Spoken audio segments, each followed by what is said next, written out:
আপনাদের এই এলাকারই সন্তান।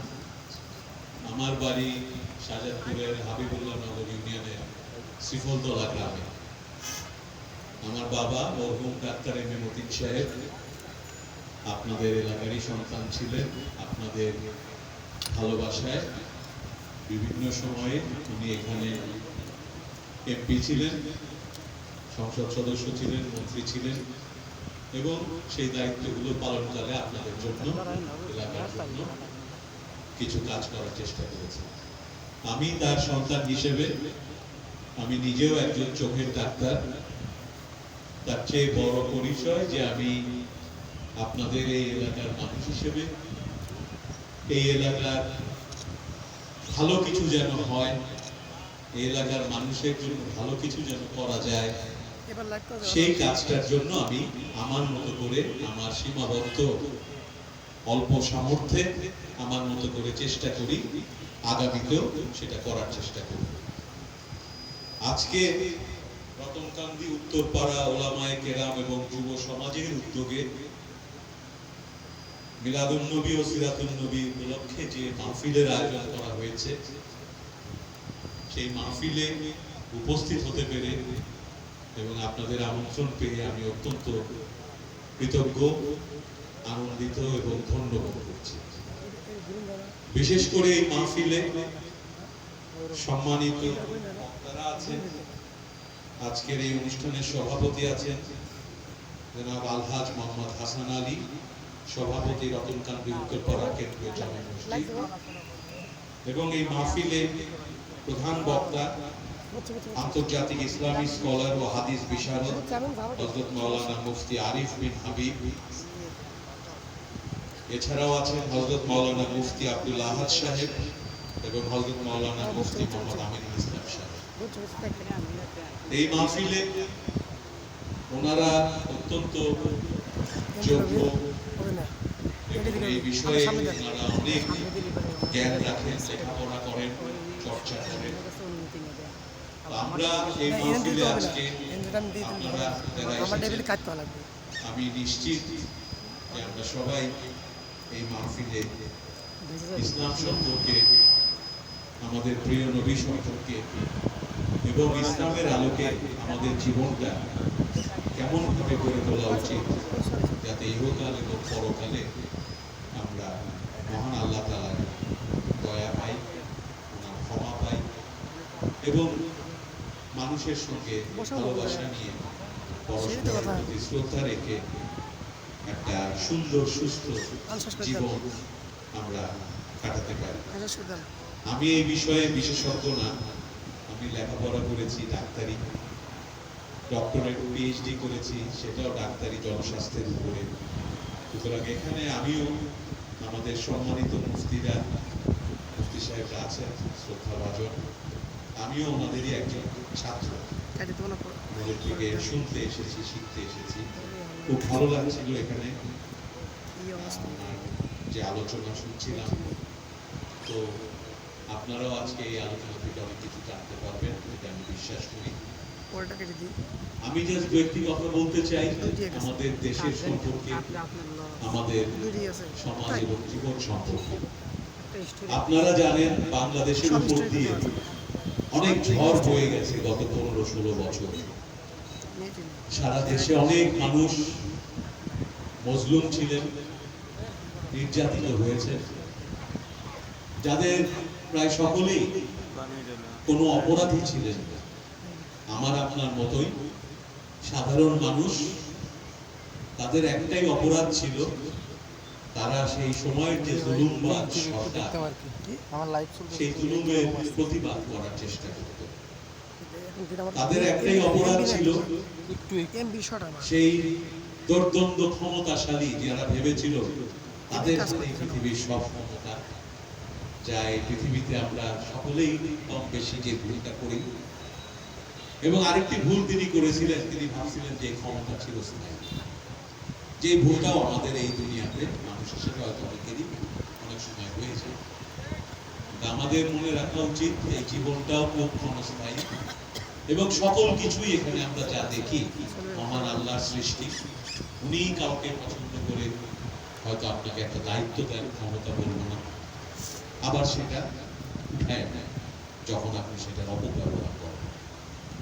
আমরা শাহজাদপুরের সাধারণ মানুষ হিসেবে আগেও চাইছি, ভবিষ্যতেও চাইছি, আর যেন কোন জুলুমবাজ সরকার দেশের মানুষের জন্য না আসে, আর যেন কোনোদিন এইরকম শত শত আমাদের সন্তানরা যাদের হাতে কোনো অস্ত্র ছিল না, তারা একটা সাধারণ দাবি নিয়ে শান্তিপূর্ণ মিছিল করতে গেছিল। তাদের দাবি ছিল তাদের জীবন জীবিকা যেন তারা কষ্ট করে লেখাপড়া করছে সেই মেধার ভিত্তিতে যোগ্যতা অনুযায়ী যেন একটা চাকরি করে সে তার পরিবার পরিজনকে নিয়ে শান্তিতে থাকতে পারে এবং স্বাভাবিক জীবন যাপন করতে পারে। এই ছিল তাদের দাবি। তারা বলে নাই যে আমরা ক্ষমতা চাই, আমরা সরকার হব, আমরা প্রধানমন্ত্রী হব, মন্ত্রী হব। এই সাধারণ দাবিটাও মানা তো হয় নাই, বরং 16 বছর যা করে করে এই জুলুমবাজদের অভ্যাস হয়ে গেছিল। আপনি প্রশ্ন করলেন না, আপনি কোনো প্রশ্ন করতে পারবেন না, আপনি কোনো ন্যায় বিচার চাইতে পারবেন না। এদেশে শত শত খুন হয়েছে, একটা বিচারও হয়। এদেশে হাজার হাজার কোটি টাকা সাধারণ মানুষের ঘামে ভেজা, কৃষকের ঘামে ভেজা, সরকারের ট্যাক্সের টাকা তারা চুরি করে নিয়ে গেছে, অন্য দেশে নিয়ে চলে গেছে। অন্য দেশ থেকে ধার করে নিয়ে আসছে টাকা এদেশে উন্নয়ন করবে বলে, আপনার নামে আমার নামে। সে ধারের টাকাও তারা চুরি করছে এবং পাচার করে নিয়ে গেছে। এখন আগামী 20, 30, 40 বছর আমি, আপনি, আমাদের সন্তান প্রত্যেককে পাই পাই করে সেই ধারের টাকা যেটা চুরি হয়ে গেছে সেই টাকাটা আমাদেরকে শোধ করতে হবে, সুদে এবং আসলে। আমরা যে কত জুলুম হয়েছে আমাদের উপর সেটা তো আমরা নিজেরা, যেহেতু মুসলিম ছিলাম, আমরা সবাই জানি, আপনারাও সবাই জানেন। এখানে অন্তত অর্ধেক মানুষ আছে, আমি নিশ্চিত যে তার নিজের অভিজ্ঞতা বলতে পারবে যে গত 15 বছরে একদিন হইলেও সে অন্যায় জুলুমের শিকার হয়েছে। ওই লোকগুলার কারো হয়তো ছোট্ট একটা ব্যবসা আছে, সেই ব্যবসায় চাঁদা দিতে হয়েছে, কারো হয়তো ভিন্ন মত পোষণ করায় সেই ব্যবসাটাই হারাইতে হয়েছে। এরকম নানান রকম জুলুম। আজকে এখানে রাজনীতির কথা বলবো না, তবে এই মাহফিলে যে ইসলামের কথা হয় সেই কথা তো ইহকাল পরকাল দুই কালেই সত্য এবং সুন্দরের একটা জীবন যেন আমরা কাটাতে পারি, সেটা সেই কারণে সমাজের এই কথাগুলো আমাকে বলতে হলো। যদি কোনো ভুল ত্রুটি হয় ক্ষমা সুন্দর দৃষ্টিতে দেখবেন।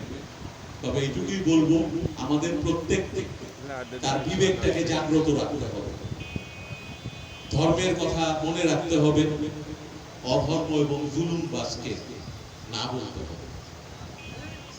আরেকটা জিনিস আজকে পেপারে পড়লাম, ঢাকা বিশ্ববিদ্যালয়ে একটা হল আছে, হচ্ছে এসএম হল, সলিমুল্লাহ মুসলিম হল।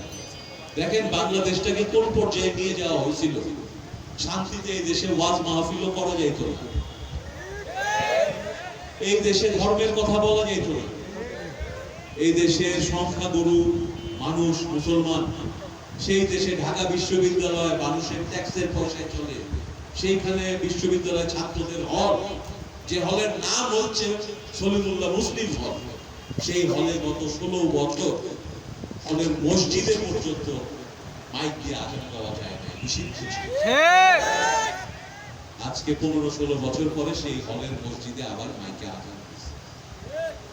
এই বিষয়গুলো আমাদের মাথায় রাখতে হবে যাতে আমরা সচেতন থাকি। সামনে হয়তো এক সময় দেশে ভোট হবে, রাতের ভোট না, আমির আমির ভোট না, একা একা ভোট, আসল ভোট। এবং আপনারা এইটা একটা খুব গুরুত্বপূর্ণ সিদ্ধান্ত, আপনারা খুব চিন্তা করে আগামীতে ওই সিদ্ধান্তগুলো নেবেন যাতে আবার এই দেশ কোনোভাবে 15 বছর 20 বছরের জন্য সেই অন্ধকারে চলে না যায় যেখানে ইসলামের কথা বলা অপরাধ, যেখানে ইসলামিক তরিকায় পোশাক আশাক পরলে সেটা নিয়ে স্কুলে কলেজে বিশ্ববিদ্যালয়ে অপমান হইতে হয়, যেখানে দাড়িওয়ালা মানুষ দেখলে মানুষকে বুড়ো কুচকায় তাকাইতে শেখানো হয়, যেখানে নাটক সিনেমা বানানো হয় যেখানে মুসলমানের যে তরিকা সেগুলাকে নিয়ে হাসি ঠাট্টা করা হয়। আমরা ওই বাংলাদেশ চাই না। এইটুকুই আমাদের কথা। আমি আর বক্তব্য দীর্ঘায়িত করব না। আপনারা আমার জন্য দোয়া করবেন, আমি যেন আপনাদের সঙ্গে থাকতে পারি আগামী দিন।